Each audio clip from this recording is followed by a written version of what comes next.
করতাম নানা বাসায় এসে এখানে ওই যে ওই ঘাট দিয়ে আসতাম, আসে গোসল করতাম।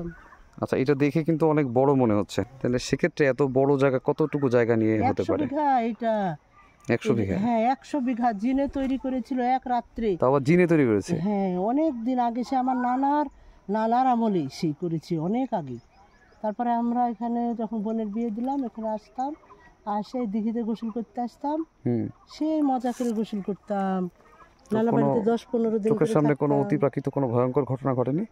ঘটেছিল। আমরা ওই যে নানা বাসায়ও ছিল, কুয়োর মধ্যে জিন ছিল, ওই সেখানে কুয়োর মধ্যে জিন? আমরা কি এই কুয়োটা দেখতে পারি আজকে? অবশ্যই, চলো দেখি। ঠিক আছে। আমরা মনে করো যে আজকে ছাড়া 40 বছর আগে নানা বাসায় আসতাম, আর সেখানে রাত্রে থাকতাম। আমার খালাম্মা, সোহানের আম্মা নিয়ে আসতো যে পেশাব করে আসি। পেশাব করতে গেলে তখন বুড়ি দেখতাম যে চলে যাচ্ছে গোলার দিকে, ওটাই ছিল সাদা জিন? কাপড় পরে বুড়ি মানুষ। হ্যাঁ ওটাই জিন। নানা বাড়ির লক্ষ্মী ওটা না। আমার নানা 300 মন 400 মনকে ধান বিক্রি করে দিত, যে গোলা খালি হয়ে গেছে। 2 দিন পরে আবার গোলা যখন তালা খুলে উদাম করে দেখছে গোলা লোড ধানে। ধানে গোলা বিষয়। হ্যাঁ, আর ওই 3টে বুড়ি গোলার তলে থাকতো।